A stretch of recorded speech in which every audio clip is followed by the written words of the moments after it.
Kabanata 2581. Ito ay isang maligaya na tagpo sa punong tanggapan ng Flame Holy Land sa East Mainland. Ang mga baging ay nakasabit sa mga lumang puno. At ang maliliit na tulay at mga ilog na nakakalat dito at doon ay tila masaya at kumikinang. Ang malambot na sikat ng araw ay sumisikat sa mga bundok at ang pangkalahatang tanawin ay medyo kaakit-akit. Samantala, isang masayang kapaligiran ang namahala sa punong tanggapan. Samantala, ang malaking bilang ng mga alagad ay tumatakbo dito at doon. Nakikibahagi sa iba't ibang mga aktibidad. Ang ilan sa kanila ay nakasabit ng mga pulang parol sa iba't ibang lugar. Ang ilan ay nagpapalamuti sa mga bahay gamit ang mga laso at ilaw. At ang ilan ay abala sa pagsindi ng mga dekulay at mabangong kandila. Gayunpaman, wala sa kanila ang tila pagod o hindi nasisiyahan sa kanilang trabaho. Sa katunayan, may ngiti sa kanilang lahat. Mataas at medyo sa kaliwa. Ayan ka na, tinabi ng isang elder sa isang disipulo, na itinuro ang parol na kanyang binibitin. Ang una, kasama ang dalawa pang matatanda, ay personal na namamahala sa mga alagad na nagpapalamuti sa mga bahay. Elder Brendan. Ang mga disipulo ay bumalik na may dalang mga bulaklak. Maingat na sinabi ng isang panloob na disipulo kay Elder Brendan. Ang tatlong matatandang namamahala sa kanila ay makapangyarihan at iginagalang ng mga pigire. Hindi sila kailanman nagpakita sa publiko maliban kung mayroong ilang mahalagang kaganapan na dapat planuhin o isang malaking bagay na dapat asikasuhin. Karamihan sa mga disipulo ay hindi man lang nagkaroon ng pagkakataon na makilala sila. Ngunit ngayon, ang seremonya ng kasal ni Dustin ay magaganap. At ang tatlong matatanda ay binabantayan ng lahat ng mga alagad na nag-aayos nito. Kaya malinaw, ang tatlo sa kanila ay nagbigay ng malaking kahalagahan sa kasal na ito. Bukod sa tatlong matanda, ang mga kaibigan ni Dustin ay dumating din sa punong tanggapan ng madaling araw. At ngayon, puno na rin ang kanilang mga kamay. Tinutulungan nila si Dustin sa sarili niyang paghahanda. Mabuti, dekorasyon na ng bundok ni Dustin ng mga bulaklak na iyon. At may makahanap ng mga bihasang alagad na maaaring gumawa ng mga basket ng bulaklak. Utos ng isang babae sa ilang mga babaeng disipulo. Titesa yon. Ikakasal na si Dustin. I should be glad for him. She murmured, as she touched her smooth hair. Ngunit sa hindi maipaliwanag na dahilan, nakaramdam siya ng pagkadismaya kung saan sa kaibuturan ng kanyang puso. Bago pa siya makapag-isip, isang matangkad na babae na may hubog na figure ang lumapit sa kanya. Tessa, anong maitutulong ko? Tanong ng dalaga. Ang pangalan niya ay Michelle. Habang ang lahat ng ito ay nangyayari, isang batang babae na nakasuot ng pink na damit ay nakatayo sa tuktok ng isang bundok sa di kalayuan. Sa isang makapangyarihang personalidad at napakagaan na make-up, siya ay mukhang maganda at malayo na parang isang marangal na prinsesa. Ikakasal na si Dustin at magkakaroon ng pamilya. Bulong niya, si Stacy iyon. Tiningnan niya ang pagmamadali at pagmamadalian na nangyayari sa Flame Holy Land sa kanyang harapan. At isang luha ang lumitaw sa sulok ng kanyang magandang mata. Halika ka Dumbo, dapat masaya ka para sa kanya. Sabi ni Stacy na nagmamadaling nagpunas ng luha. Naalala niya ang oras na una niyang nakilala si Dustin sa Wild Herb Valley ng East Mainland. Noon, siya ay itinayo ng sexton ng Dark Knight Sect at nalasan ng Love Filter Powder. Nang malapit na siyang agawin ang kanyang virginity, lumitaw si Dustin at iniligtas siya. Gayunpaman, dahil siya ay nakadroga at wala sa kanyang tamang pag-iisip, tinubukan niyang hawakan at akitin si Dustin. Ang alaala ay isang bagay na hindi makakalimutan ni Stacy. At sa tuwing naiisip niya iyon, pakiramdam niya ay bumibilis ang tibok ng puso niya. Isang dosenang mapang-akit na batang babae ang pumasok sa punong tanggapan ng Flame Holy Land. Manong, tingnan mo, mukhang napakaganda ng lugar na ito. Puno marriage could be so fun. Natatawa si Cheryl habang lumilingon sa paligid. Cheryl, I think dapat ikaw na mismo ang magpakasal. Kung gayon malalaman mo sa iyong sarili. Biro sa kanya ng isang babaeng naka-snow white with bewitching looks. Ito ay Peacock Princess, isang kaakit-akit na batang babae, na nakasuot ng ganap na puti, ay nakatayo sa isang malaking bundok sa di kalayuan, na tinatanaw ang punong tanggapan ng Flame Holy Land. Maputi ang kanyang balat at makinis ang kanyang buhok. Mukha siyang classy at gorgeous. at mga 17 taong gulang. Isis, ayaw mo bang pumunta at batiin siya? Mahinang tanong sa kanya ng isang babaeng naka-green dress mula sa likod. Maya-maya ay lumingon ang babaeng nakaputi. Hindi na kailangan yan. Tara na, mahina niyang sabi. Pagkatapos ay tahimik na umalis ang dalawang babae. Tila Isis at Winnie. Kamakailan lamang ay muling nakasama ni Isis si Winnie. Naghiwalay ang dalawa matapos makarating sa East Mainland. Nangyari ito dahil sa iba't ibang dahilan. Kalaunan ay sumali si Isis sa Moon Palace ng Middle Pilgrim Land. At pagkatapos ay nakilala muli si Dustin ilang buwan pagkatapos noon. Si Winnie ay naging isang ordinaryong disipulo ng isang maliit na sekta.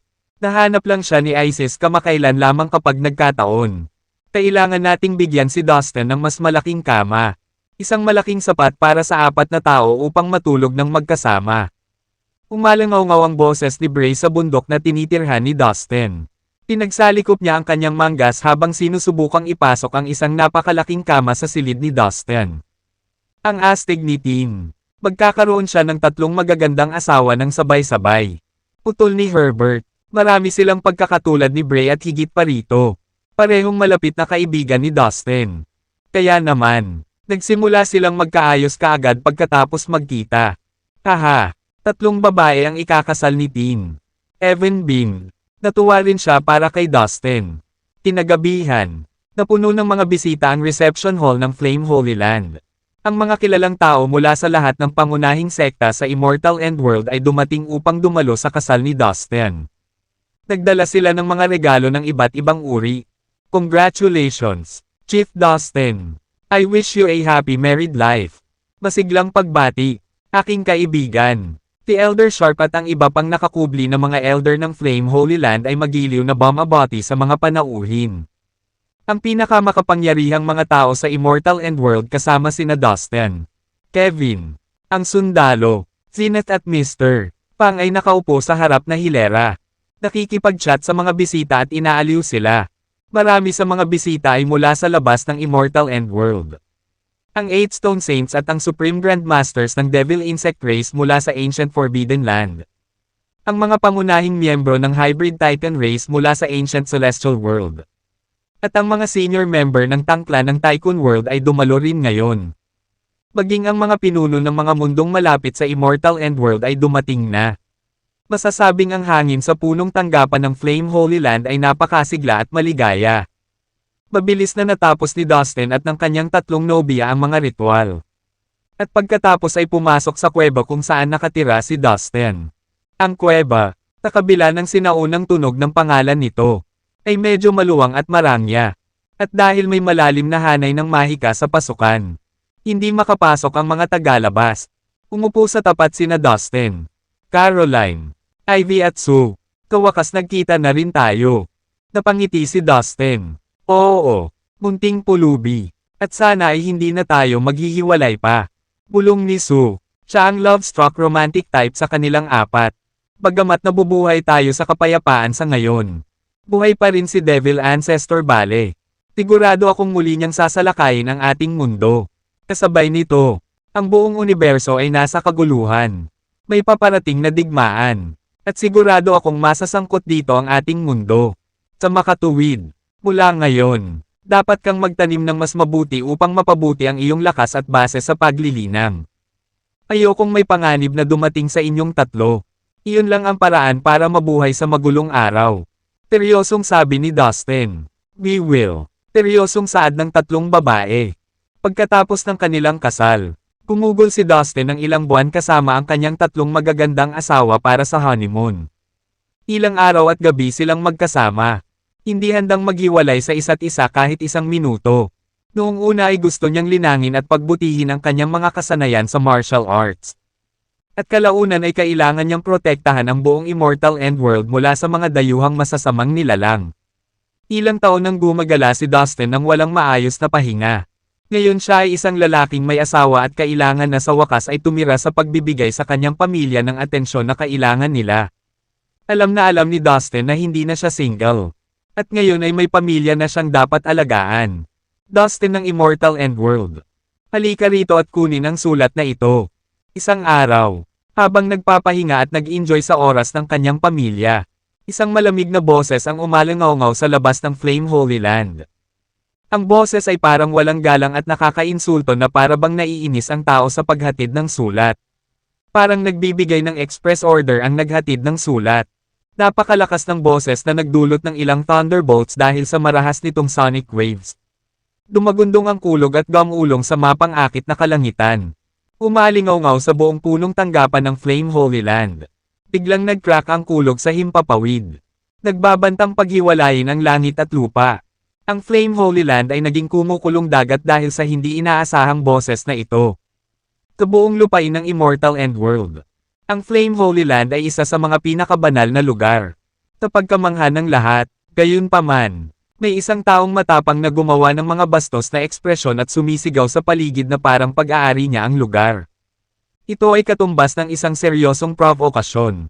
Ang Sect Protecting Array na ipinakita sa punong tanggapan ng Flame Holy Land ay pinasimulan sa isang iglap na na-trigger ng agresibong tunog ng boses na nagmula bilang isang banta. Isang napakalaking depressive energy aura ang lumitaw at bumuhos sa hangin, na lumilikha ng hindi mabilang na presyon sa anumang bagay na nakontak nito. Maraming mga figure ang sumugod mula sa loob ng punong tanggapan ng Flame Holy Land. Isang lalaking nasa katanghaliang gulang ang nakatayo sa isang mapagmataas na poster sa labas ng punong tanggapan ng Flame Holy Land, na hindi natinag sa kaguluhang nilikha niya. Makapal at makapal ang kayumanggi niyang buhok. Ang kanyang katawan ay kasing lakas ng bakal. Ang balat ay nagbibigay ng tansong-tansong kulay, habang ang kanyang mga mata ay nagliliyab na parang gintong lampara, na may titig na kasing lamig ng yelo. Lahat ay manganginig sa ilalim ng kanyang nagyayelong mga titig. Sino ka? Ang lakas ng loob mong sumigaw sa labas ng punong tanggapan ng Flame Holy Land. Tiningnan ni Elder Sharp ang nasa katanghaliang gulang na nasa harapan niya na may nanlilisik na mga mata. Isang cultivator sa level ng Immortal King Realm. You are not qualified to talk to me. Let Dustin come and greet me here in person. I have nothing to say to a rodent worth addressing the soles of my shoes. Iniwas ng nasa katanghaliang gulang na lalaki ang kanyang tingin kay Elder Sharp mula sa mga sulok ng kanyang mga mata sa isang mapang asar na paraan. Sino ka ba talaga? Bastos bastard. Alam mo ba kung sino ang tinutukoy mo? Alam mo ba kung ano ang status ni Tin sa Immortal Endworld? Ano ang iniisip mo na mayroon kang sapat na katayuan upang makilala siya dahil lamang sa kawalang galang mo upang hilingin sa kanya? Kung talagang gusto mong makipagkita kay Tin, dapat kang magbayad ng tamang halaga ng paggalang at maghanda ng isang mahalagang regalo para sa iyong pagkikita. At kahit ang iyong mahalagang regalo ay hindi magagarantiya na makikita mo siya kaagad. Kakailanganin mo lang na maghintay sa pila tulad ng iba. Dahil marami pang ibang tao ang nagnanais na makita siya. Gayunpaman, ngayon ay hindi ko hilig na makita mo siya. Tinayang mo lang ang pagkakataon mo. Kaya ipakita mo ang iyong walang galang na sarili sa paglabas. Isang boses ang narinig na nagmumula sa punong tanggapan ng Flame Holy Land. Si Herbert iyon. Si Herbert ay ang hari ng paglalagay sa ere at pag-uugaling mayabang. Nang makita ang nasa katanghaliang gulang na mayabang na lalaki na lumapit sa kanila at sinubukang lumikha ng kaguluhan sa Flame Holy Land, nasaktan siya ng hindi masisisi. Naiinis siya na ang bastos na lalaki ay naglakas loob na ipakita ang kanyang mapang asar na mukha na parang untouchable. Nang walang pag-iisip, tumalon siya at pinagalitan ng nasa katanghaliang gulang na lalaki sa sobrang galit. Haha, tama ka, Herbert, damn it. Paano ka magiging mayabang sa ibang bansa? Buksan ang iyong mga mata at tingnan kung nasaan ka. Tatingin mo ba magagawa mo ang anumang gusto mong gawin sa Flame Holy Land? Narinig ang boses ni Bray sa paglabas niya. Para makita ang bastos na gumagambala sa kanilang kapayapaan.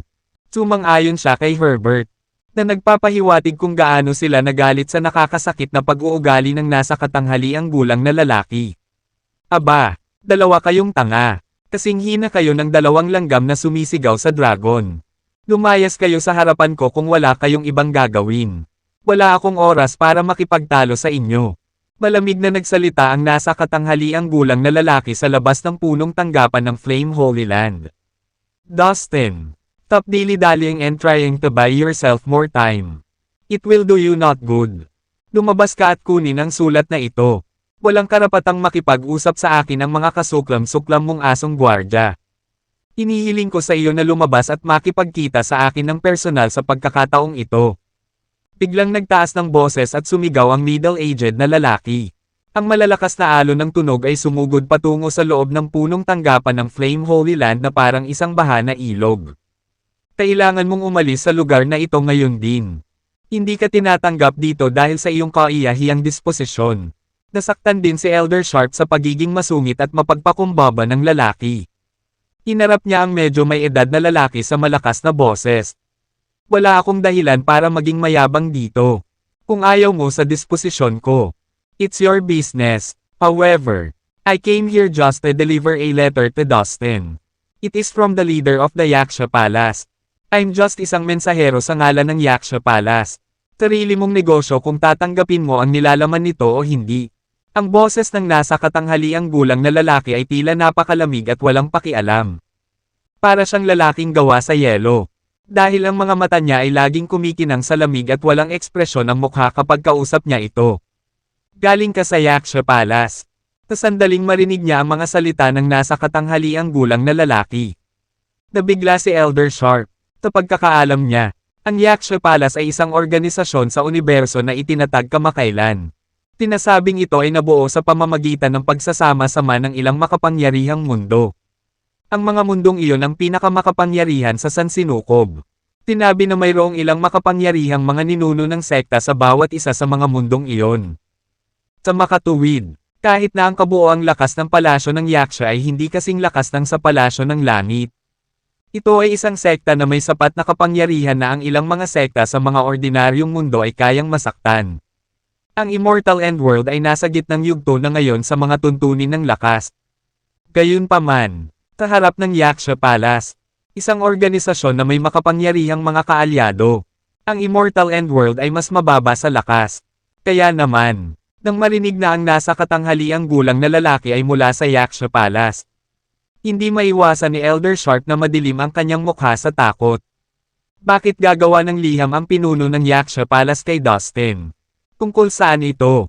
Agad na tanong ni Elder Sharp sa nasa katanghaliang gulang na lalaki. Mabilis na napalitan ng kuryosidad ang dati niyang galit. Tulad ng sinabi ko, hindi ka kwalipikadong kausapin ako. At saka, wala kang kakayahang kunin ang sulat. Ang nasa katanghaliang gulang na lalaki ay malamig na tumingin kay Elder Sharp. Nang matapos siyang magsalita ay winagay na ng medyo may edad na lalaki ang kanyang kamay. Isang liham ang lumipad mula sa kanyang manggas at lumutang sa hangin sa itaas ng punong tanggapan ng Flame Holy Land. Ang sulat ay kumikinang na may maliwanag na liwanag. At naglalabas ng napakalaking makapangyarihang aura. Ang uri ng kapangyarihan na taglay nito ay nakakabigla sa kaibuturan. Malinaw na ipinahiwatig nito na ang taong sumulat nito ay may napakalaking kapangyarihan. Isang sulat lang iyon. Ngunit puno ng nakakatakot na puwersa. Ang makinang na liwanag ng sulat ay nagpakita ng kamahalan ng isang emperador. Sa sandaling maabot ng isa ang liham. Para bang isang supremo na emperador ang lumitaw at namumuno sa mundo sa pamamagitan ng kanyang dakilang kapangyarihan na higit sa sikat ng araw. Buwan at lahat ng mga bundok at ilog sa mundo. Sa kabila ng ningning. Ang liwanag ng sulat ay tila napakabanayad. Bukod pa rito, nagkaroon ng kahanga-hangang aura sa liwanag. Napakaranggal at kagilahilalas na maraming mahihinang tao ang luluhod noon nang walang kontrol sa kanilang mga aksyon. Boom! Isang nakakatusok na ingay ang pumuno sa buong espasyo habang ang sulat ay nagpakita at nagbigay ng pressure. Isang napakalaking aura na puno ng enerhiya ang kumakalat mula sa sulat pababa patungo sa punong tanggapan ng Flame Holy Land. Kahit na ang isang martial arts master sa antas ng Immortal Saint Realm ay mararamdamang walang magawa kung susubukan nilang labanan ang napakalaking aura mula sa sulat. Kaya, magiging mas mahirap para sa mga disipulo ng Flame Holy Land na makayanan ang kasalukuyang sitwasyon. May humimik sa kritikal na sandaling ito. Bang! Isa pang malaking ingay ang narinig. Isang kamay ng mga batas, nagawa sa hindi mabilang na divine ruling chains, na nakaunat mula sa kailaliman ng punong tanggapan ng Flame Holy Land. At kumari pa patungo sa sulat sa hangin na parang sinag ng kidlat. Boom! Ang kamay ng mga batas at ang sulat ay sabay-sabay na naglunsad ng mabigat na puwersa sa isa't isa. Ang kamay ng mga batas ay tila naglalayong patayin ang sulat. Ang liham sa kabilang banda ay naglalayong mapunit ang kamay ng mga batas. Medyo nagtagal ang paghaharap ng dalawang panig. Walang makapagsalita o gumawa ng anuman maliban sa pagtutok ng mata sa epikong paghaharap sa himpapawid. Sa wakas, ang kamay ng mga batas ay gumawa ng isang marahas na kilusan at binasag ang sulat sa wala. Kung sino man ang sumulat ng sulat na yan, dapat kasing lakas ng isang sekta na ninuno. Sa totoo lang, humanga talaga ako, bagaman ito ay isang liham lamang. Mayroon itong malakas na kapangyarihan. Madali para sa gayong puwersa na pumatay ng isang mahusay na magsasaka sa antas ng Immortal Saint Realm. Nang maramdaman ang kapangyarihang nakapaloob sa sulat, napabuntong hininga si Dustin sa loob ng punong tanggapan ng Flame Holy Land. Dustin, ang lakas ng loob mo. Tinira mo ang sulat ng pinuno ng Yaksha Palace nang hindi mo man lang binasa. Matapang kang binata. Alam mo ba kung anong uri ng malaking problema ang pinasok mo? Nang makita ng nasa katanghaliang gulang na ang liham na nawasak, dumilim ang kanyang mukha. Hindi niya maiwasang mapaungol sa sobrang galit. Kahit sino ka man, bawal kang magdulot ng hindi kinakailangang kaguluhan dito. Ito ang teritoryo ng Flame Holy Land. Wala akong pakialam kung saan ka nanggaling. Ngunit ngayon ay nasa aming lugar ka na. And that means wala kang karapatang tumayo dyan at tahol ng dapat o hindi natin dapat gawin. Umalis ka na dito bago pa magbago ang isip ko. Dahan-dahang bumangon sa ere si Dustin at lumitaw sa paningin ng lahat. Ang yabang mo talaga, Dustin. Walang sino man sa Immortal End World ang kayang saktan ang Yaksha Palace. Ang pinuno ng Yaksha Palace ay lubos na nagpapahalaga sa iyo dahil sa iyong mga talento sa martial arts at nais mong sumama sa amin. Kaya ako ay ipinadala dito upang ihatid ang liham bilang isang paraan ng opisyal na imbitasyon at hilingin sa iyo na sumali at maglingkod sa Yaksha Palace. Ito ay isang magandang once-in-a-lifetime na pagkakataon para sa iyo. Binata, isaalang-alang ito bilang isang pinakamalaking karangalan. Dustin, binibigyan kita ng huling pagkakataon. Umalis ka agad kasama ko sa Yaksha Palace.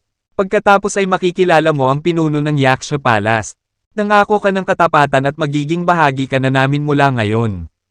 Kung tatanggapin mo ang aking mga tuntunin, maaari kong patawarin ang iyong kabastusan at hindi sasabihin sa sino man ang tungkol sa iyong ginawa sa sulat.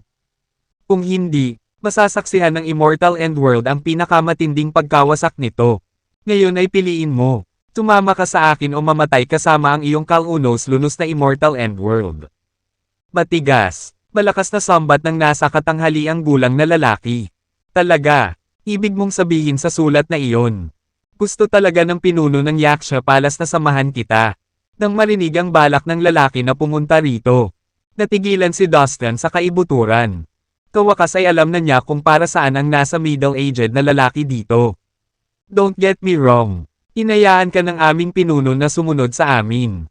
Ngunit hindi ka niya iniimbitahan. Tanging ang mga kahanga-hangang talento o makapangyarihang mundo sa sansinukob na ito ang may pribilehiyong opisyal na maimbitahan niya. Ngunit gayon pa man, ikaw at ang iyong mundo ay dapat na magpasalamat sa aming pinuno. Ang bawat miyembro sa atin ay isang makapangyarihang mundo sa universo. Isang karangalan na maging bahagi namin. Kung sakaling hindi mo alam, ang mga nilalang mula sa maraming mahihinang mundo tulad ng sa iyo ay sabik na sumama sa amin. Ngunit hindi namin tinatanggap ang mga hindi kwalipikadong maging bahagi ng aming sekta. Ang mayabang na pahayag ng nasa katanghaliang gulang na nakahawak sa kanyang likod. Nagsalita siya sa sobrang hangin. Habang nakataas ang ulo, nilinaw niya ang sarili. Ipinadala siya dito ng pinuno ng Yaksha Palace upang ipahayag na pinayagan niya ang Dustin at Immortal End World na maging bahagi ng kanyang puwersa. Nangangahulugan ito na hindi itinuring ng Yaksha Palace si Dustin at ang Immortal End World bilang napakahalagang figure. Kung hindi, kung mataas ang pagtingin niya sa mga ito, personal niya itong inimbitahan. At dahil kabaligtaran ang ginawa niya, halatang mababa ang tingin niya sa kanila. Mukhang kawili-wili ito. Hindi napigilan ni Dustin na matawa. Dustin, kung hindi mo alam, may sasabihin ako sa'yo. Ang aming pinuno, dahil sa kapritsyo, ay nagmungkahi na magbigay ng kanlungan para sa iyong mundo. Isa itong magandang pagkakataon para sa buong Immortal End World na maging bahagi natin. Dapat kang magpasalamat sa Diyos na ikinararangal mong mapili ng aming pinuno. Kapag ang Immortal End World ay isa na sa atin, magkakaroon ito ng magandang kinabukasan. Walang sino man mula sa anumang mundo o puwersa ang magkakaroon ng lakas ng loob na pukawin ka. Maging ang palasyo ng langit ay hindi maglalakas loob na lapitan ka. Ang nasa katanghaliang gulang na lalaki ay nagsalita sa matuwid na tono. Well, yun lang ang gusto kong sabihin. Dustin, naniniwala akong hindi mo ako pababayaan. Halika at sundan mo ako sa aming pinuno. Pasiglahin ng nasa katanghaliang gulang na lalaki habang ikinakaway ang kanyang kamay. Kung hindi ka mangangako ng katapatan sa amin, ikaw at ang mundong ito ay malalagay sa malaking problema. Dagdag pa niya na naiinip sa sagot ni Dustin. Nang marinig ito, lahat ng nasa punong tanggapan ng Flame Holy Land ay natulala. Bagamat nagliliyab, pinili nilang pigilan ang kanilang galit. Parang mababa ang tingin niya sa amin. Hindi niya iniisip si Dustin at ang Immortal End World. Ang taong ito ay kumikilos tulad ng isang ministro na nagbibigay ng mga utos sa kanyang mga tao. At higit sa lahat, maliwanag na pinagbabantaan niya tayo. Napakayabang na tanga. Sa pag-iisip nito, ang mga tao mula sa Flame Holy Land ay nagngangalit ang kanilang mga ngipin sa galit. Samantala, walang pakialam ng inisya ni Dustin ang medyo may edad na lalaki. Maluwag muna ang impyerno bago siya yumuko sa Yaksha Palace. Pag pumayag akong sumama sa kanila, mawawalan tayo ng pride at mapapasa kanila. Naisip ni Dustin sa sarili. Sa pagkakataong iyon, tinitigan ng medyo may edad na lalaki si Dustin na may mapaglarong mukha. Naghihintay ng sagot ng huli. Halatang nasiyahan siya sa pagiging superior at dominante. Bukod dito, naniniwala siya na kakaunti lang ang tatanggi sa kanilang kahilingan. Lalo na iyong mahihina tulad ng Immortal End World. Mabuti pa umalis ka na dito bago pa ako gumawa ng bagay na pagsisisihan mo. Tagot ni Dustin sa flat tone. Haha, tama na. Umalis ka na dito. Tegunda naman ni Bray na galit na galit. Teen, turuan mo siya ng mahirap na leksyon. How dare you come here and degrade us? Sumunod naman si Herbert na galit din sa ginagawang treatment sa kanila. Oo. Hayaan ang tanggang ito na kaladkarin ang kanyang asno palabas dito ngayon din. Napakasakit niya sa puwet, bulalas ng isang tao sa headquarters. Ang tugon ni Dustin ay naging masaya at ligtas ang lahat. Sa hindi niya inaabala, nangangahulugan lamang ito na hindi siya natatakot sa Yaksha Palace. What? Dustin? How dare you refuse? Nang marinig ang sinabi ni Dustin. Pinaikit ng nasa katanghaliang lalaki ang kanyang mga mata. Hindi niya inaasahan na tatanggihan siya ni Dustin. Baka hindi siya mapakali sa pagbabante nito. Sobrang nakakahiya sa part niya. Dustin, alam mo ba ang kahihinatnan ng desisyon mo? Marahas na sigaw ng nasa katanghaliang gulang na lalaki. Sa pangalawang pagkakataong natapos niya ang kanyang pangungusap, lumaki ang kanang kamay ni Dustin at parang kidlat ang putok sa kanya. Pinalot ng Shining Divine Ruling Chains ang kanyang kamay at lumapit sa nasa katanghaliang gulang na lalaki. Dustin, how dare you? Tatakot at galit, hindi niya maiwasang mapasigaw sa frustration. Ang pag-atake ay napakabilis at hindi inaasahan.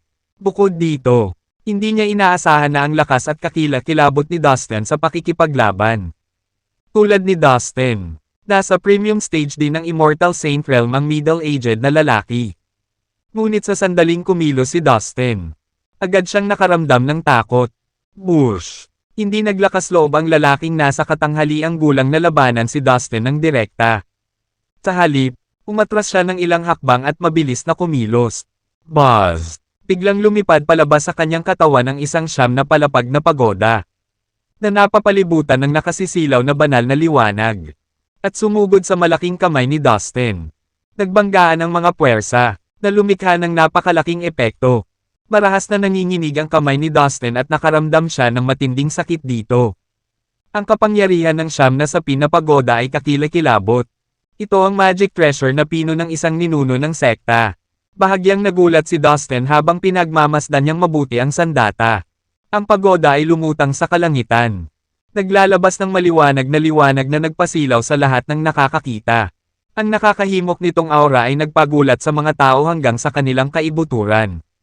Matapos suriing mabuti ang pagoda, sumugod si Dustin na parang dragon at sinuntok ng kanyang kamao. Bang! Bang! Ang pagoda ay yumanig. na nagmumula sa mga sinag ng liwanag na naglalaman ng nakatatakot na kapangyarihan. Na pinahihintulutan itong makayanan ang pag-atake ni Dustin. Samantala, napabuntong hininga si Dustin sa pagtataka at hindi makapaniwala. Di nakapagtataka na napakayabang ng lalaking nasa katanghaliang gulang. Sa pagoda na ito na pinino ng isang ninuno ng sekta. Hindi niya kailangang matakot kahit na ang kanyang kalaban ay ang dakilang pinuno ng Evil Abyss World o ang dakilang pinuno ng lahi ng Kalansay. Pag-iisip ni Dustin sa kanyang sarili. Bagamat ang nasa katanghaliang gulang na lalaki ay natatakot sa kapangyarihan ni Dustin. Ang makapangyarihang pagoda ay nagpatahimik sa kanyang isipan. Pagtingin sa tulalang mukha ni Dustin. Umagalpak ng tawa ang nasa katanghaliang gulang na lalaki. Just give up, Dustin. This pagoda is a gift from my leader. Siya mismo ang gumawa. Tigil lang at subukan mong sirain. Ikaw na mahina. Tingnan natin kung kaya mo. Kumpiyansang deklara ng nasa katanghaliang gulang na may nakaukit sa mukha. Sa susunod na segundo, kinuha ni Dustin ang Pot of Chaos at ang Omnipotent Pot. Isinuot niya ang mga ito na parang isang pares ng guwantes at umindayog sa tore. Habang isinaaktibo niya ang mga ito, naglabas ng napakalaking kapangyarihan ang dalawang magic pot. Kung mas mataas ang kaharian ng vital energy ni Dustin, mas ma-maximize niya ang potensyal ng mga kaldero. Gaya ng dati, ang mga sandata na iyon ay lumampas na naman sa inaasahan ni Dustin. Sa ngayon, hindi pa rin naiisip ni Dustin ang antas ng Pot of Chaos at Omnipotent Pot. Ngunit tiyak niyang alam na ang mga ito ay sapat na kakilakilabot upang magamit sa mga seryosong labanan tulad nito. Isa ka lang messenger, errand guy, madaling salita, utusan. Ngunit kahit na ang mga lingkod ay dapat magkaroon ng mga asal at paggalang. How dare you disrespect me ng ganito? Ililigtas ko ang iyong buhay. Ngunit hindi kita papakawalan ng madali. Mukhang hindi ka tinuruan ng magagalang na asal. Ngayon, tuturuan kita ng leksyon sa ngalan ng iyong pinuno. Malamig na sabi ni Dustin bago siya sumuntok. Haha, teen. Magandang subukan. Tingnan natin kung paano mo tuturuan ng leksyon ang bastos na ito. Bulala sa tuwa sina Herbert at Bray. Galit na galit ang nasa katanghaliang gulang na lalaki. Kahit na tagasunod lang siya ng pinuno ng Yaksha Palace, isa rin siya sa mga pinagkakatiwalaang aide niya. Saan man siya magpunta sa universo, palagi siyang tinatrato ng mga ito ng may mataas na paggalang at paggalang. Ngunit ngayon ay pinahiya siya ni Dustin at tinatrato na parang isang hamak na utusan. Dustin, nililigawan mo si kamatayan. Ang nasa katanghaliang gulang na lalaki ay galit na galit. Kinasusuklaman niya si Dustin. Sa pagkakataong iyon, nilapitan siya ni Dustin na nakabalot ang mga kamao sa dalawang magic pot. Isang alon ng enerhiya ang pinakawalan sa hangin at nagdulot ng marahas na hangin na umuungol sa kalangitan. Kumakapit, kumakapit, kumakapit. Tinamaan ni Dustin ang siyam na palapag na pagoda gamit ang Pot of Chaos at Omnipotent Pot. Ito ay isang deadlock. Halatang magkapantay sila sa kapangyarihan. Natigilan ang nasa katanghaliang gulang na lalaki. Hindi siya makapaniwala. 1/3. Na ang dalawang magic pot ni Dustin ay kapantay ng kanyang pagoda na pinino mismo ng pinuno ng Yaksha Palace. Talagang makapangyarihan ang isang ninuno ng sekta. Natauhan si Dustin. Sa kanyang kasalukuyang lakas, madaling talunin ni Dustin ang isang dakilang pinuno ng Evil Abyss World. Gayunpaman, wala siyang magawa sa siyam na palapag na pagoda. Sa puntong ito, napagtanto ni Dustin na ang kanyang lakas ay malayo pa sa sapat upang talunin ang isang ninuno ng sekta. Biglang, isang matangkad na pulang kalansay ang biglang bumaril mula sa ulo ni Dustin. Ang balangkas ay may hawak na eskarlate na talam sa kanang kamay nito at isang malaking Supreme Spiritual Pot sa kaliwang kamay nito. Napapaligiran ito ng mga apoy na gawa sa enerhiyang espiritual na kahulugan. Swoosh! Ang matangkad na pulang kalansay ay gumalaw sa napakabilis na bilis. Sa isang iglap, naabot nito ang ulo ng medyo may edad na. Ang matangkad na pulang kalansay ay nabuo ng espiritual na kahulugan ni Dustin. Ito ay isang perpektong kombinasyon ng kapangyarihan at bilis. Umulog ang langit nang itinaas nito ang eskarlate na talam patungo sa langit. Pagkatapos, tinamaan siya nito kasama ang Supreme Spiritual Pot. Inatake ng mayabang na espiritual na pakiramdam ang nasa katanghaliang gulang na lalaki at sumugod sa kanyang soul sea. Hindi nagtagal, nanginig ang kanyang espiritual na kaluluwa. Dahil sa takot, napaatras ang nasa katanghaliang gulang na lalaki. Ibinuhos niya ang walang pasubali na kapangyarihan upang gawin ang siyam na palapag na pagoda na lumaban sa kalansay.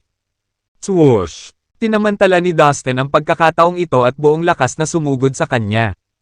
Matapos matamaan ng ilang beses, ang nasa katanghaliang gulang na lalaki ay itinapon sa hangin at dumapo sa lupa habang umaagos ang dugo sa kanyang bibig. Si Dustin at ang Scarlet Skeleton ay humabol sa kanya. Nawala ng balanse ang nasa katanghaliang gulang na lalaki.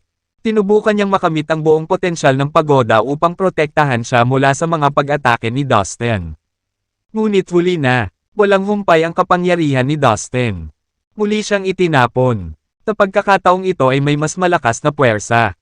Ang Supreme Spiritual Pot ay nahulog mula sa langit at naanod sa itaas ng ulo ng nasa katanghaliang gulang na lalaki. Ang mga bakas ng omnipotent gas ay umagos mula sa Supreme Spiritual Pot at nagpaulan sa kanyang ulo. Ang bawat streak ay tumitimbang ng 1,000 tonelada at masakit na nasaktan.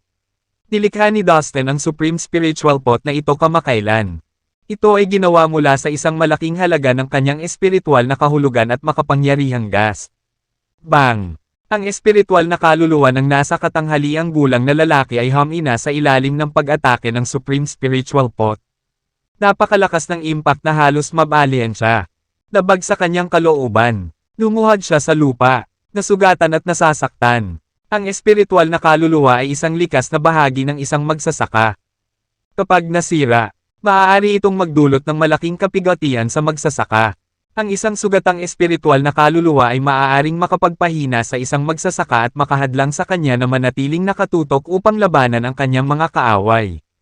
Nang matanto niya ang lahat ng ito, nagpanik ang nasa katanghaliang gulang na lalaki. Dustin!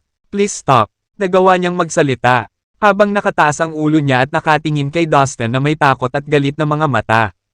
Siya ay nasa premium na yugto ng Immortal Saint Realm. At gayon din si Dustin. Ngunit sigurado siyang mas malakas si Dustin kaysa sa kanya. Kung hindi dahil sa siyam na palapag na pagoda na iginawad sa kanya ng pinuno ng Yaksha Palace. Alam niyang maaari siyang ibagsak ni Dustin sa isang tibok ng puso. Ang mas masahol pa ay nabigo ang siyam na layered na pagoda na protektahan siya mula sa mga pag-atake ni Dustin. Natalo siya, sa harap ng mukha ni Dustin. Napuno siya ng takot. Hahayaan kitang mabuhay sa pagkakataong ito. Kapag nangyari ulit yun, hinding-hindi ko ililigtas ang buhay mo. Babala ni Dustin sa matigas na boses. Habang nakatingin siya sa nasa katanghaliang gulang na lalaki. Ang Supreme Spiritual Pot ay nanatiling lumulutang sa itaas ng ulo ng nasa katanghaliang gulang na lalaki. Pinakawalan nito ang mabigat na espiritual na lakas ng pakiramdam upang banta ang kanyang espiritual na kaluluwa. Ang nasa katanghaliang gulang na lalaki ay bumagsak sa lupa sa pagkatalo. Nakaramdam siya ng galit at hiya. Gusto niyang bumangon at harapin ang banta ni Dustin. Ngunit pinagtaksilan siya ng kanyang kaluluwa. Nanatili itong nagyelo sa takot. Na nalulula sa Supreme Spiritual Pot. Lumuhad siya sa lupa, at ang mga asul na ugat ay nakausli sa ilalim ng kanyang balat. Tinubukan niyang tumayo muli, ngunit nabigo siya. Nanginginig ang buong katawan niya. At kahit subukan niya ay hindi niya maigalaw ang kahit isang kalamnan sa katawan niya. Sa sobrang kahihiyan ay malapit na siyang masira. Bastos ka! Tinipa ni Dustin ang nasa katanghaliang gulang na lalaki kaya mabilis siyang nag-transform sa isang itim na tuldok at lumipad ng daan-daang libong milya palayo. Damn it! Watch me! Dustin! Tigaw ng nasa katanghaliang gulang na lalaki bago siya nawala sa likod ng mga ulap. Ang nasa katanghaliang gulang na lalaki ay pinakawalan ang kanyang pagkasuklam sa huling pagkakataon. Ang malakas na pagpapakita ng kapangyarihan ni Dustin ay kakilakilabot. Alam niyang wala siyang kalaban-laban sa binata. Kung magtatagal pa siya, lalo lang niyang ipapahiya ang sarili niya. Gayunpaman, kahit na nagawa ni Dustin na ipahiya ang nasa katanghaliang gulang na lalaki. Nanatili siyang balisa. Alam niyang nasaktan niya ang Yaksha Palace. Narinig niya na ang pinuno ng Yaksha Palace ay isa sa pinakamakapangyarihang nilalang sa universo. Alam din niya na ang kanyang puwersa ay binubuo ng ilan sa mga pinakamakapangyarihang mundo. Mayroong ilang makapangyarihang mga figure na maaaring tumugma sa isang ninuno ng sekta sa bawat isa sa mga mundong ito. Ang Yaksha Palace ay mas malakas kaysa sa Third Demonic World. Hindi natahimik si Dustin dahil alam niyang nakipagtalo siya sa napakalakas na organisasyon. Mukhang kailangan kong maging mas malakas. Napaisip si Dustin. Hindi nagtagal ay naunawaan niya ang pangangailangang maghanda. Kung magiging mas malakas lang ako, mapoprotektahan ko ang mga tao sa paligid ko at ang immortal end world. Nagpa siya si Dustin habang nakakuyom ang kanyang mga kamao. Matapos maitaboy ang nasa katanghaliang gulang na lalaki.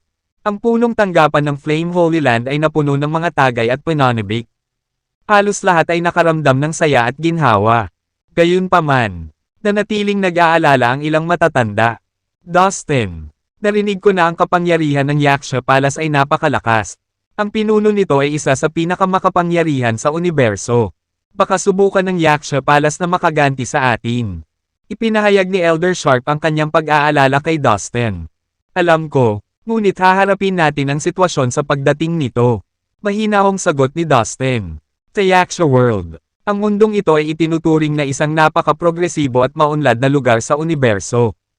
Bukod sa kanilang mga kayamanan, ang 7 mga ninuno ng sekta ay bahagi rin ng mundong ito.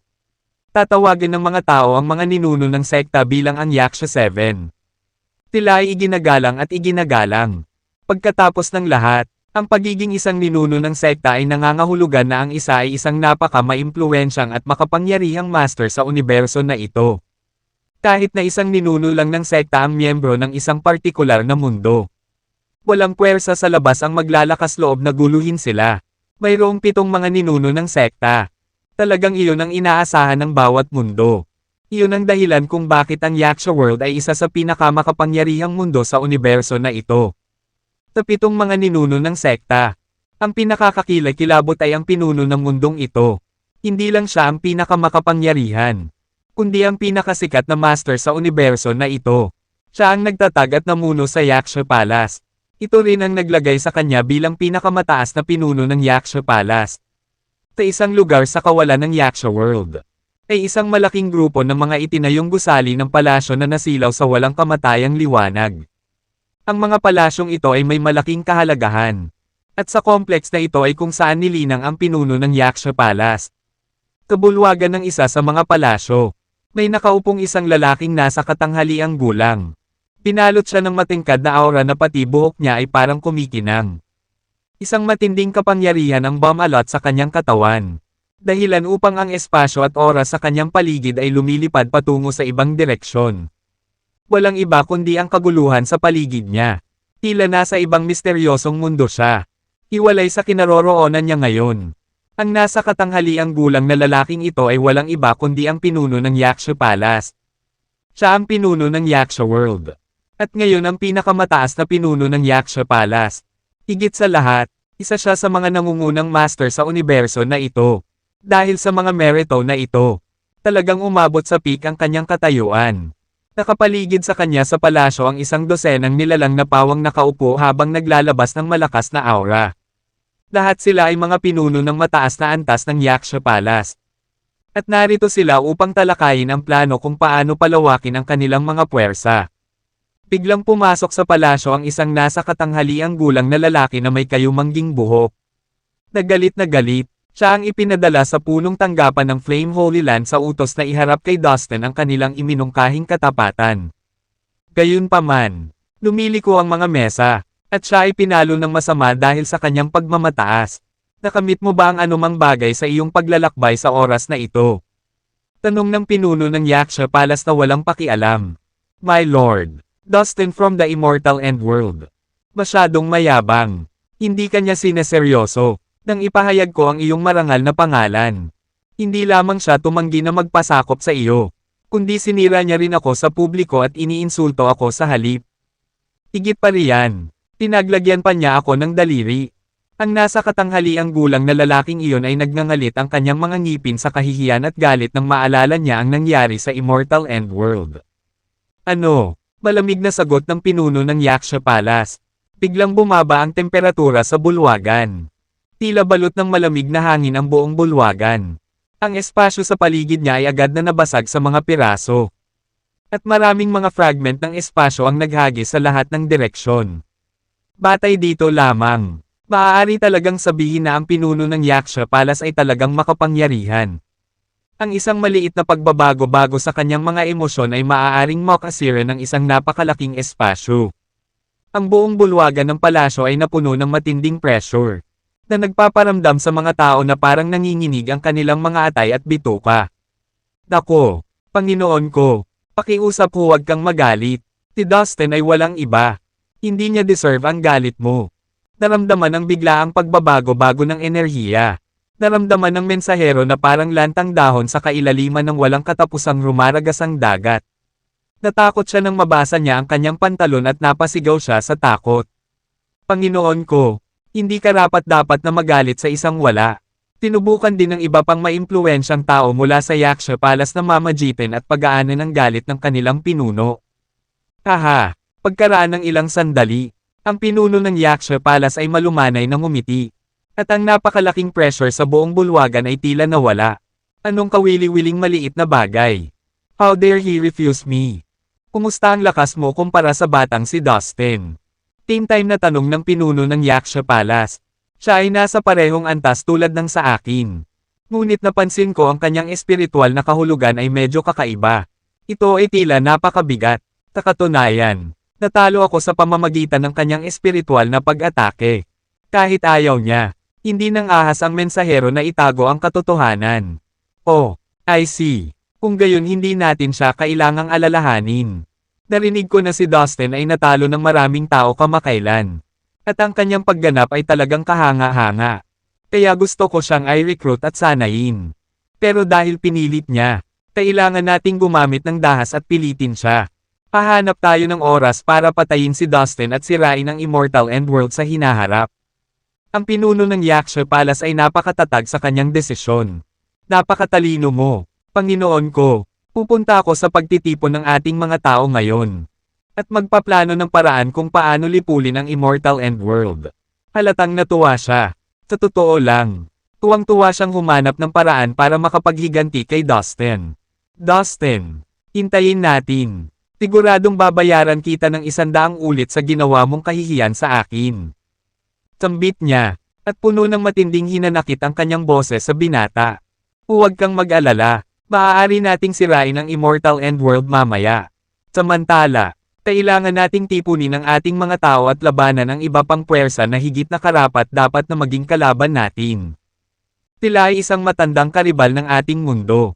Sa pagkakataong ito, handa na akong magtipon ng ilang elite na mandirigma para pabagsakin sila minsan at para sa lahat.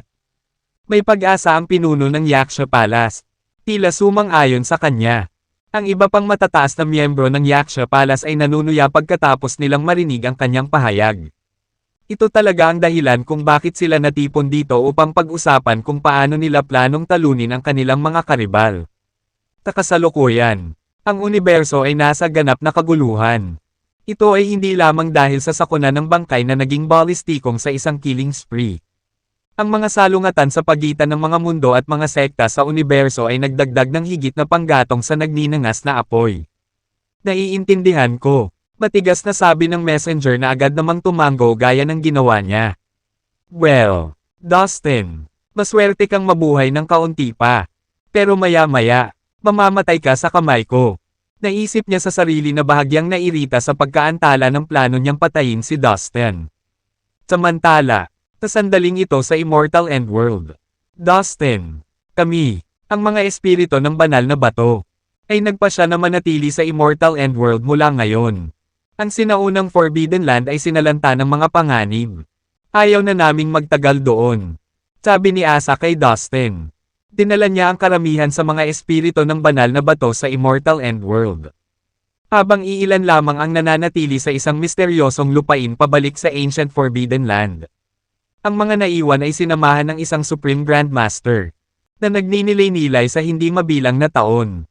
Mula ngayon, dito na rin titira ang hukbo ng ating lahi ng demonyong insekto. Halos 100 Supreme Grandmasters ng Devil Insect Race ang nagdala din ng malaking grupo ng kanilang mga miyembro. Ang mga kataas-taasang Grandmaster na ito ay nagsilbi na ngayon sa banal na Silkworm. At higit sa lahat sila ay dumating upang sundin ito.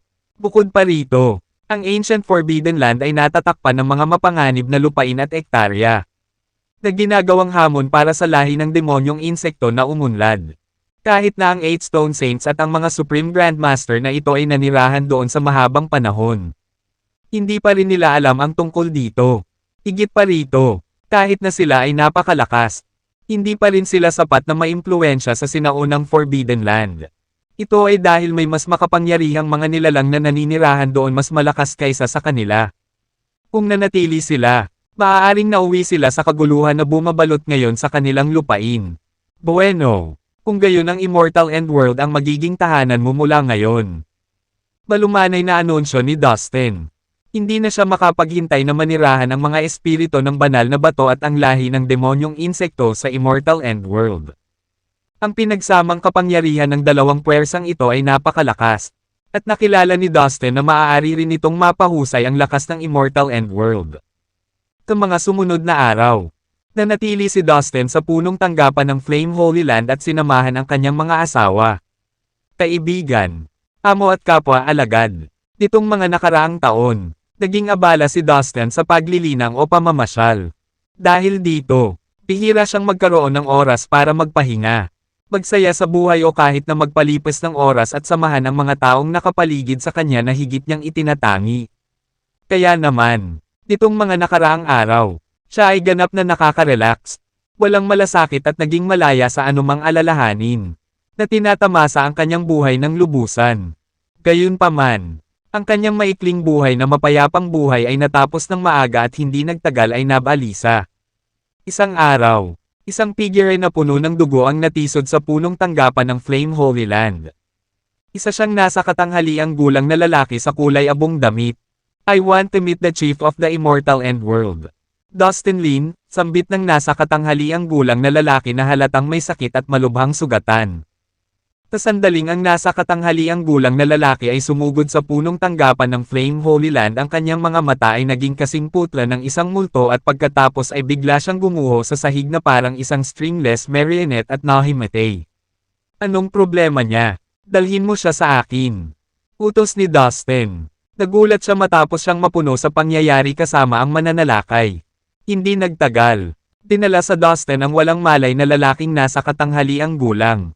Siya ay mula sa masamang lahi ng Anino. Masasabi agad ni Dustin sa isang sulyap na miyembro siya ng masasamang lahi ng Anino. Pumunta kaya siya rito para kay Caroline. Nagtataka si Dustin, na medyo nabalisa dahil hindi siya makakuha ng agarang sagot mula sa mananalakay. Matapos magsagawa ng isang mababaw na pagsusuri, nalaman ni Dustin na ang espiritual na kaluluwa ng nasa katanghaliang gulang na lalaki ay lubhang napinsala at siya ay kumakatok sa pintuan ng kamatayan. Marahil ay humihinga ng huling ilang beses. Gayunpaman, gusto ni Dustin ng mga sagot, kaya't inilabas niya ang espiritual na puno. At hindi nagtagal, ang espiritual na kaluluwa ng nasa katanghaliang gulang na lalaki ay patuloy na gumagaling at maayos na gumagaling mula sa mga sugat nito. Ang espiritual na puno ay may kahanga-hanga at mahiwagang epekto kapag nagpapagaling sa katawan at espiritual na mga kaluluwa. Pagkatapos ng paggamot, ang nasa katanghaliang gulang na lalaki ay dahan-daang nagsimulang gumising. Ginalaw-galaw niya ang ulo niya at humiwalay siya sa hinihiga niya na para bang inaalam kung nasaan siya. Pagkatapos ay iminulat niya ang isang mata saka ang isa pa at dumilat mula sa maliwanag na liwanag habang sinusubukang masanay sa kanyang paligid. Agad na dama po ang mga mata niya kay Dustin. I'm Dustin. Ano bang negosyo mo dito at bakit mo ako hinahanap? Mataray na tanong ni Dustin.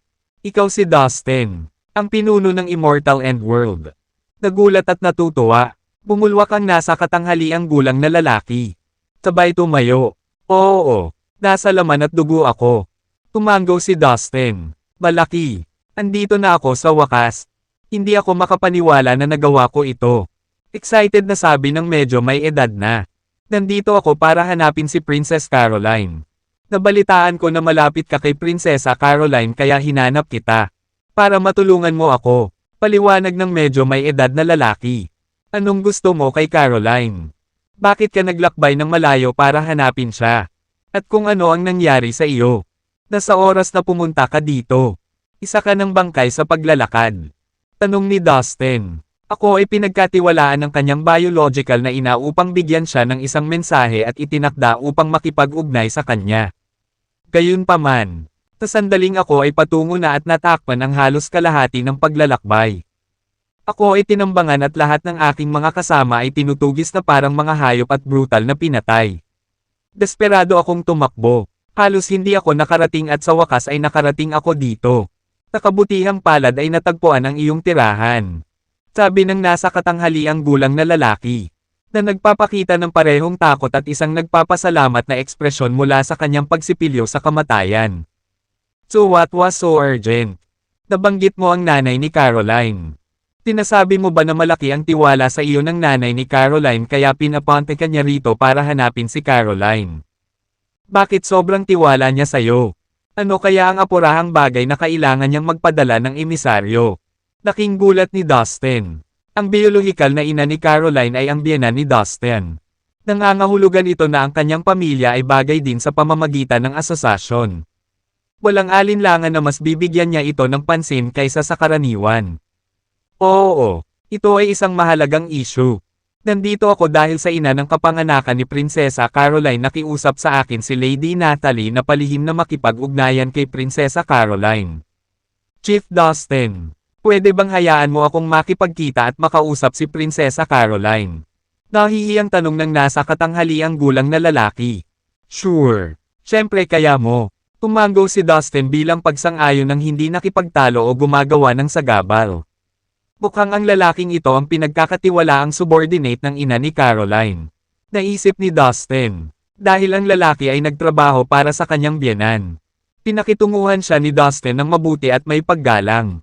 Kaya nakipag-ugnayan at ipinaalam ni Dustin kay Caroline ang tungkol sa nasa katanghaliang gulang na lalaki sa pamamagitan ng kanyang espiritual na kahulugan.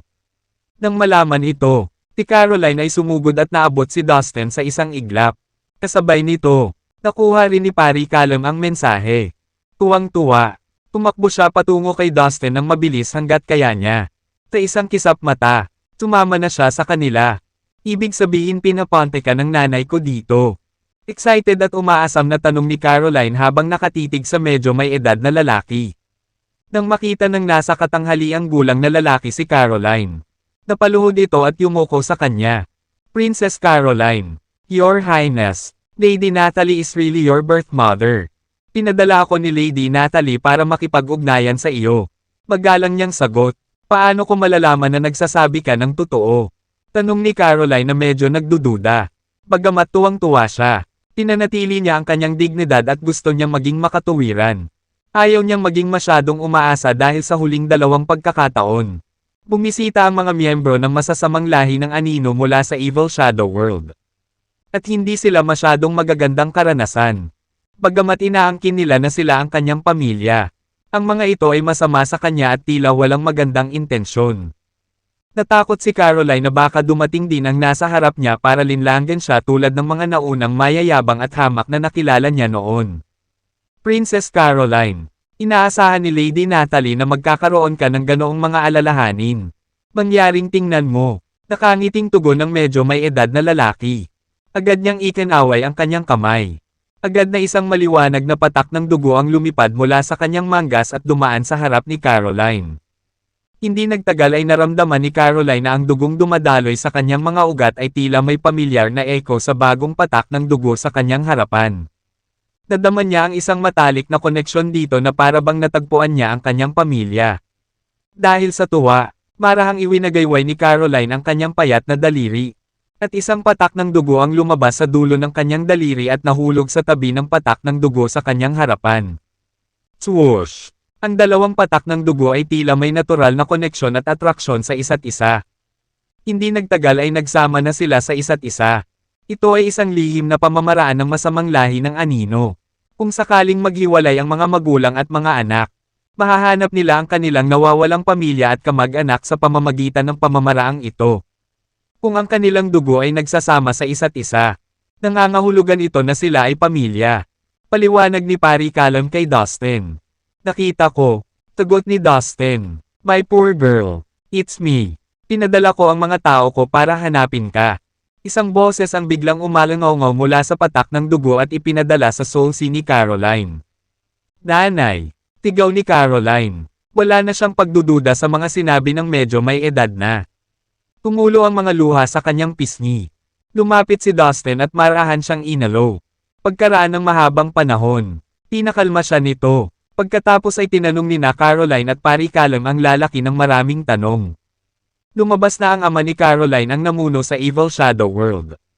Nakilala bilang Evil Shadow King. Ang Evil Shadow King ay may malaking kapangyarihan mula noong pinamunuan niya ang buong Evil Shadow World. Ang Evil Shadow King ay lumikha ng sarili niyang harem. Marami siyang asawa at laging may mga babaeng nakapaligid sa kanya. Sa kabila nito, opisyal niyang kinilala ang 5 babae. Ang isa ay ang kanyang matuwid at legal na asawa. At ang 4 pa ay kanyang mga mistress. Sila ay sina Lady Catherine, Lady Melissa, Lady Sharon, Lady Rita at Lady Natalie. Si Lady Catherine ay legal na asawa ni Evil Shadow King. At ang 4 pa ay kanyang mga asawa. Ang ina ni Caroline ay si Lady Natalie. Sa 5 babae na opisyal na kinilala ng Evil Shadow King. Si Lady Catherine ang pinaka-maimpluwensyang dahil nagmula siya sa isang napakalakas at maimpluwensyang pamilya. Pinahahalagahan siya ng Evil Shadow King. Kaya naman sobrang dominante ni Lady Catherine na binubuli pa niya ang 4 pang babae. Tsaka may kakaibang nangyari sa paglipas ng panahon. Anumang oras na manganak ang 4 na babae. Ang kanilang mga anak ay laging namamatay na bata. Tanging ang mga anak ni Lady Catherine ang maaaring mabuhay at lumaki ng walang anumang sakuna. Talaga, kaya dapat si Lady Catherine ang may pukana laban sa atin ng palihim. Siya dapat ang nasa likod ng lahat ng mga pangyayaring ito. Mahinahong sabi ni Dustin. Hindi ito mahirap unawain. Tama iyan.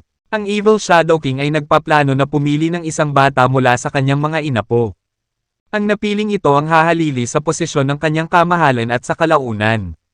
Mamamahala sa Evil Shadow World. Gayunpaman, gutom sa kapangyarihan, si Lady Catherine ay lihim na pinapatay ang mga sanggol na ipinanganak ng iba pang 4 na babae. Kasabay nito, siya ay lubos na nag-iingat upang matiyak na ang kanyang 3 anak na lalaki ay lamaking malusog at maayos. Sabi sa kanya ng middle-aged na lalaking naka-gray. Iyon ay nanganak si Lady Natalie ng isang babae. Ang babaeng ito ay ipinanganak na may kakaibang talento. Siya ay protektado ng anino ng Evil God at nagpakita ng mga talento sa kanyang dugo. Masasabing mas talented siya kaysa sa 3 anak ni Lady Catherine.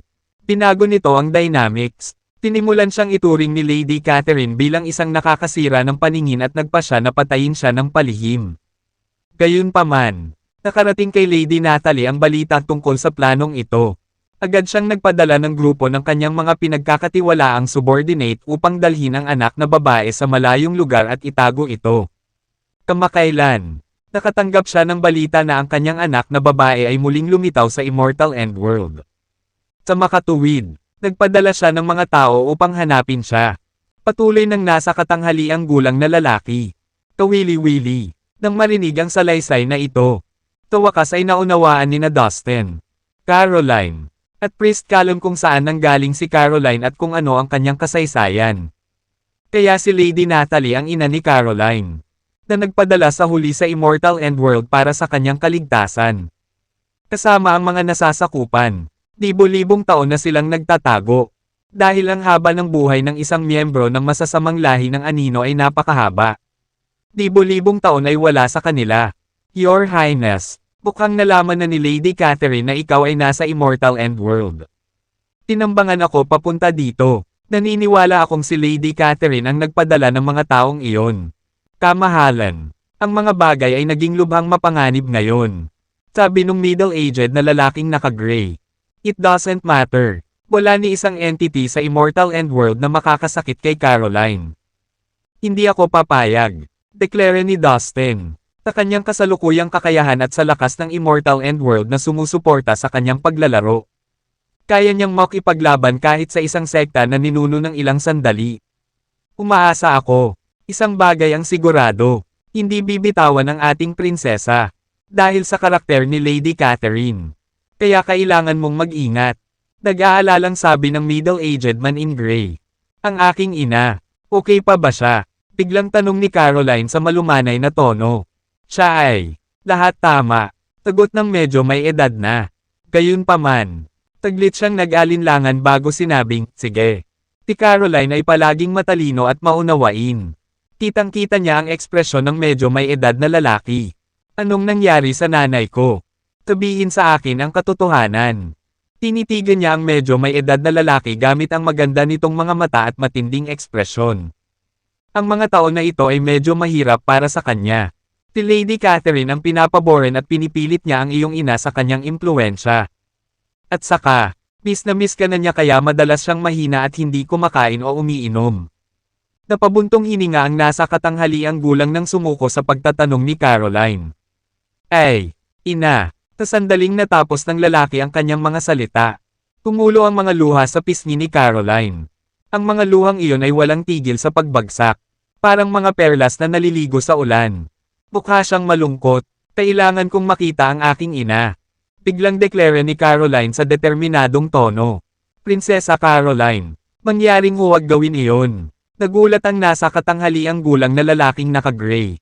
Caroline, dapat pag-isipan mo ito ng 2 beses. Maging si Dustin ay medyo nag-alala.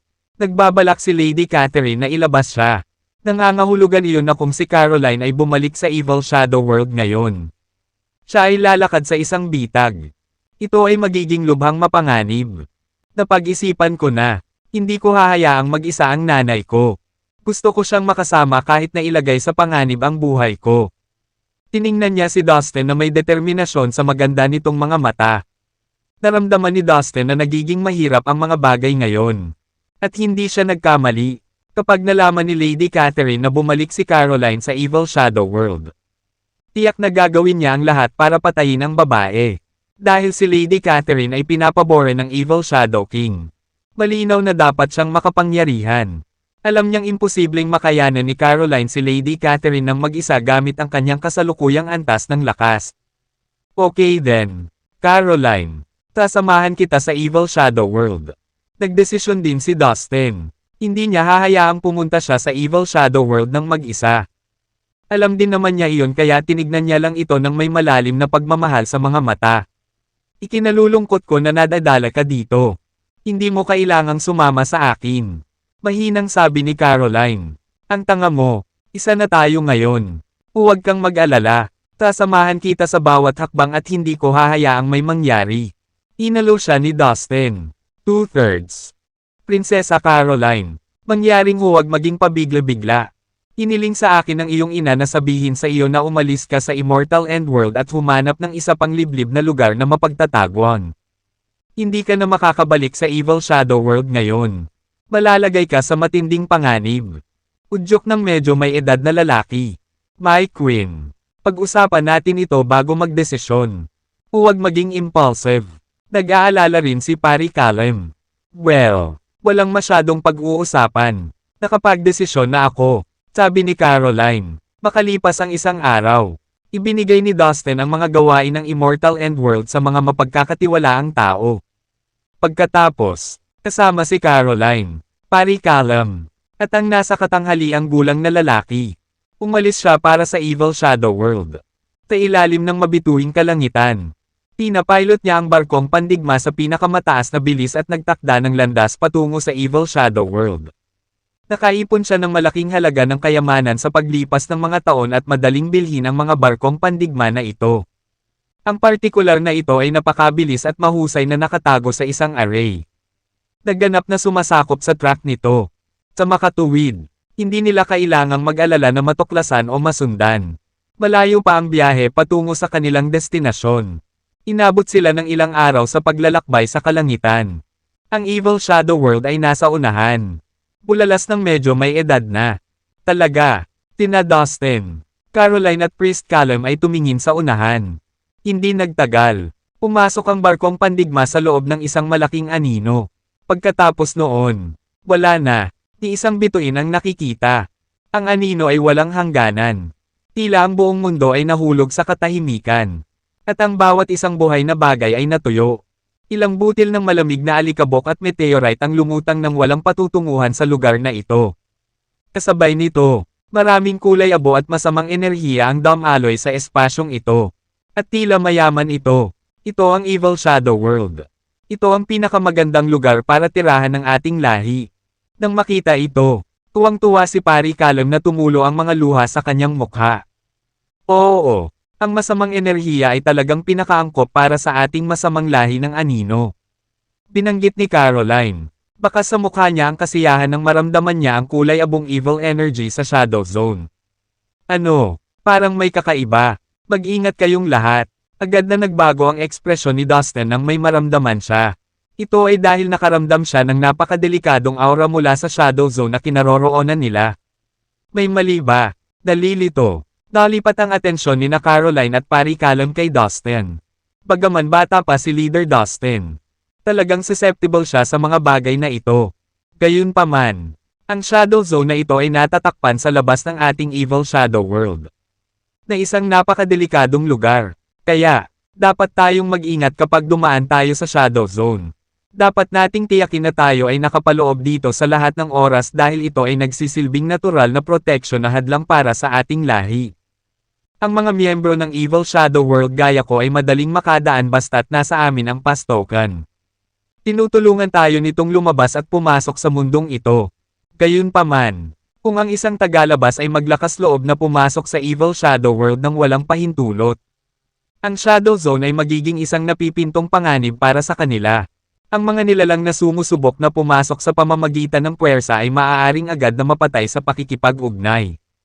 Paliwanag ng nasa katanghaliang gulang na lalaking naka-gray.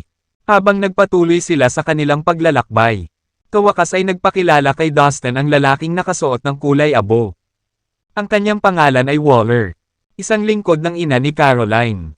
Si Lady Natalie. Sa loob ng ilang taon. Nako, nakakamangha. Habang nagbabahagi siya tungkol sa protection na hadlang sa labas ng Evil Shadow World. Bahagyang nagulat dito sina Dustin, Caroline, at Priest Callum. Gayunpaman, napakaraming mundo ang umiral sa universo. Ang bawat isa sa mga mundo ay may sariling natatanging tampok. At ang isang simpleng protection na hadlang ay hindi isang malaking bagay. Tama iyan. Huwag maliitin ang Shadow Zone na ito. Sinasabi ng ilan na kahit na ang mga dakilang Panginoon na kasing kapangyarihan ng isang ninuno ng sekta ay dapat mag-ingat ng higit sa pagtapak sa zonang ito. Hindi sila maglalakas loob na salakayin ang hadlang sa pamamagitan ng puwersa. Inilarawan ni Waller. Wow! Ang iba sa kanila ay napabuntong hininga sa impormasyong ito, na nahahawakan ang kakayahan ng Shadow Zone. Kung ang isang taong kasing lakas ng isang ninuno ng sekta ay hindi maglalakas loob na labanan ang lakas ng Shadow Zone. Nangangahulugan lamang ito na ang zone na ito na bumabalot sa Evil Shadow World ay puno ng panganib. Tumingin si Dustin sa malayo. Nakita niya ang maliliit na mas madidilim na mga anino na lumulutang sa lahat ng dako sa Shadow Zone. Tulad ng mga ulap sa lahat ng dako. Ang mga ulap ay itim at patuloy na umiikot sa iba't ibang mga hugis. Gamit ang kanyang espiritual na kahulugan. Iniskan ni Dustin ang lugar. Bahagyang nagulat siya na ang maliliit na anino na ito ay talagang nabuo ng espiritual na enerhiya ng kaluluwa. Parang hindi ito buhay na katawan. Ito ay tulad ng isang puro espiritual na kaluluwa na pinagsama-samang lumulutang na walang layunin. Hindi mo naman kailangang kabahan. May pasado akong token, para hindi tayo malagay sa panganib. Siya nga pala, Leader Dustin. Pakiligpit ang barkong pandigma. Nilipad na kami. Ang isang kakaibang barkong pandigma na pumapasok ay maaaring magdulot ng hindi kanais-nais na atensyon at kaguluhan kapag nakapasok na tayo sa Shadow Zone. Payo ni Waller. Dahil naintindihan niya ang mungkahi ni Waller. Inilagay kaagad ni Dustin ang barkong pandigma. Bilisan na natin. Medyo malawak ang bahaging ito ng Shadow Zone. Baka matagalan tayong makatawid dito. Sa sandaling dumaan tayo sa zone na ito. Makakarating tayo sa Evil Shadow World. Pinangunahan ni Waller ang daan habang sina Dustin, Caroline, at Priest Callum ay nakasunod sa kanyang likuran. Bang! Bang! Boom! Biglang gamulong ang isang malaking alon na gawa sa maraming maliliit na anino sa harap ng Shadow Zone. Ang aura na ipinalabas nito ay lubhang nakakatakot. Habang naramdaman nilang lahat ang alon ng mga anino sa kanilang harapan. Nagulat silang lahat si Dustin at ang iba pa sa kanila. Maging si Dustin, na may malakas na espiritual na kahulugan, ay nagulat. Hindi mahirap isipin kung gaano kakilakilabot ang Shadow Tide. Sa sandaling iyon, isang kulay abong token ang lumitaw sa palad ni Waller. Ang token ay agad na pumutok sa mga sinag ng maliwanag na maliwanag. na bumubuo ng isang protection na kurtina sa paligid, na nagpoprotekta sa kanilang apat sa loob.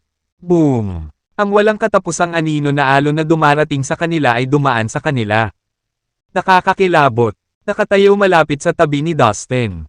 Si Caroline ay huminga ng malalim at bumantong hininga. Maging si Dustin ay nagulat. Nararamdaman niya na ang marahas na shadow tide ay tila naglalaman ng walang katapusang puwersa ng kaluluwa, na madaling magpapabagsak sa mga tao at sumipsip ng kanilang mga kaluluwa. Ito ay kakilakilabot. Hindi man lang mangangahas si Dustin na pumasok sa shadow zone kung wala si Waller sa kanila. Matapos ang matagumpay na pagtawid sa zona, nagpatuloy silang apat sa kanilang paglalakbay. Pagdating nila sa Evil Shadow World, naramdaman nilang may nangyayari. Sa isang napakagandang palasyo na may magagandang tanawin. Natagpuan ang isang pavilion sa hardin ng palasyo. Doon ay nakatayo ang isang dalaga na may magandang pangangatawan. Nakasuot ng pulang tul. Ang dalaga ay may napakakaakit-akit at kaakit-akit na figure. Napakaganda din ng mukha niya. Bukod dito, siya ay mukhang marangal at makapangyarihan. Na parang nasa kapangyarihan. Sa gilid ng mga mata niya. Parang sanay na siya sa pagiging dominante. Ang babaeng ito ay asawa ng Evil Shadow King, Lady Catherine. Pagbati, Lady Catherine. Isang matandang lalaki ang yumuko bilang paggalang habang papasok sa pavilion. Well, ano ang pag-unlad tungkol sa bagay na iniutos ko sa iyo na gawin? Tanong ni Lady Catherine. Hindi man lang siya nag-abalang magtaas ng ulo para salubungin ang mga mata ng lalaki.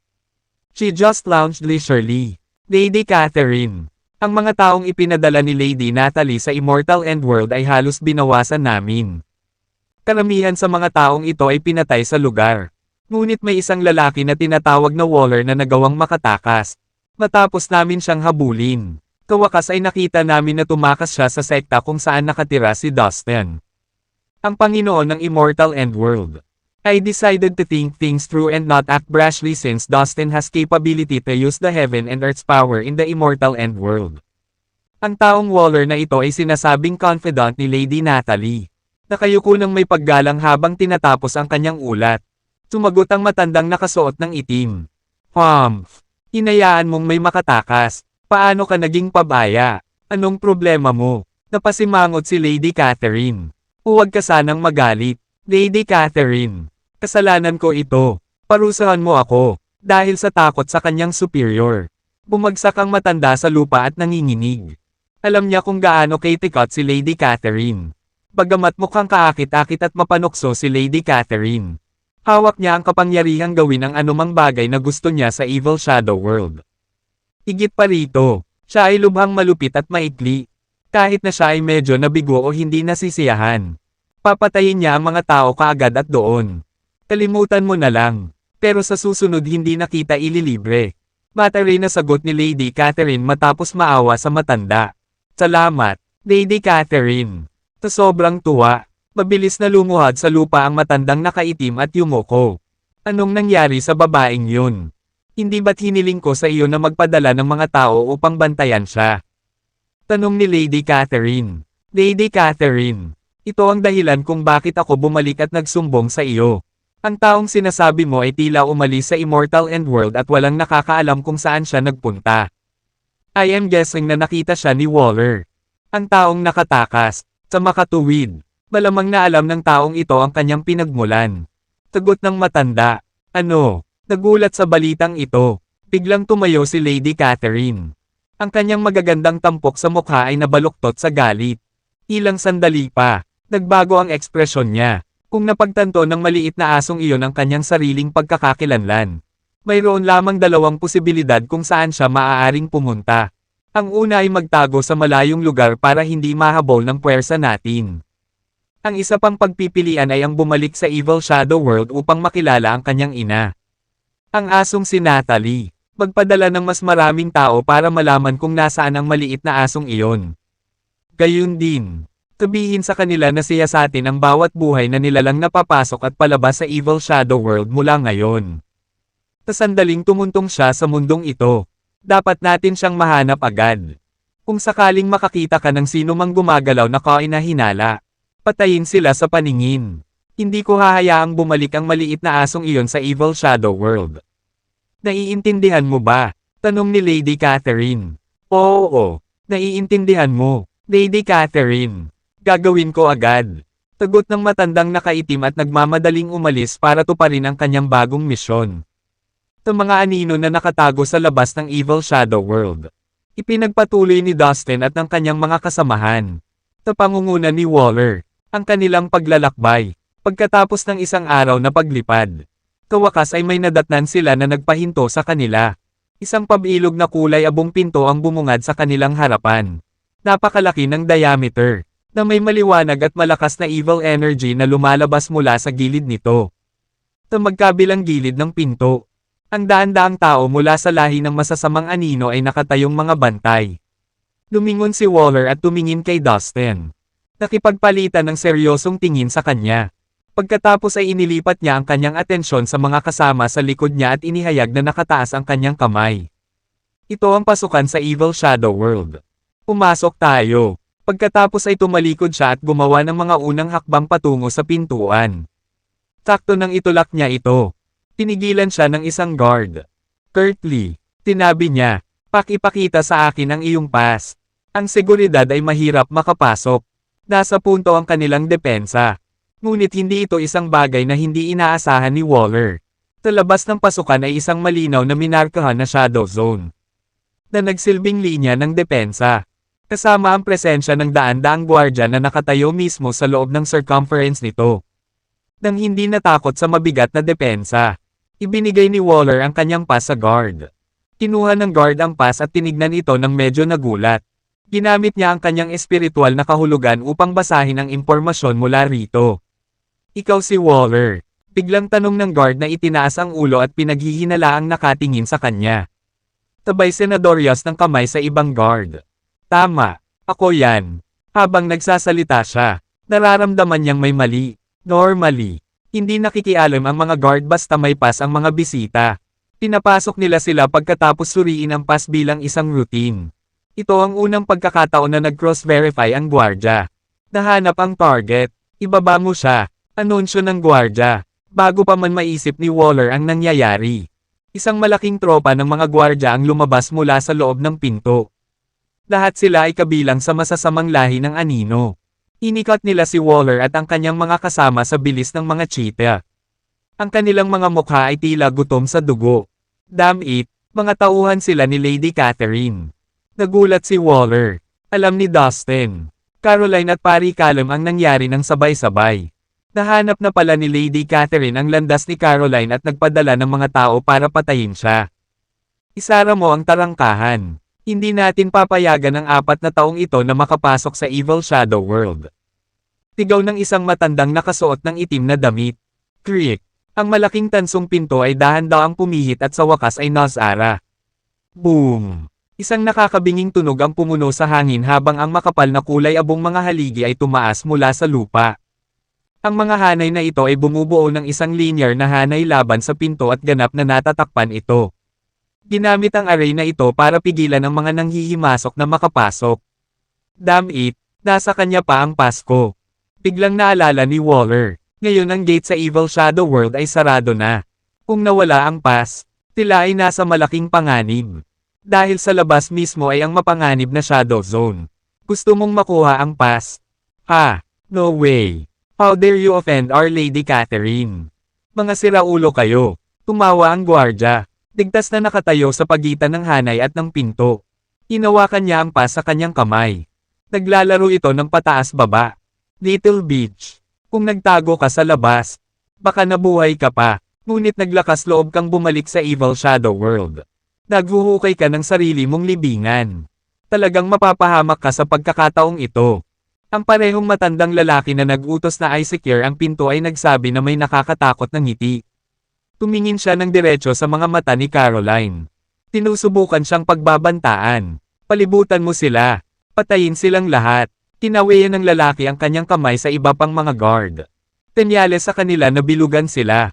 Daan-daang mga master ng masasamang lahi ng anino ang nagsimulang palibutan sila ng mahigpit na may nakamamatay na tingin sa kanilang mga mukha.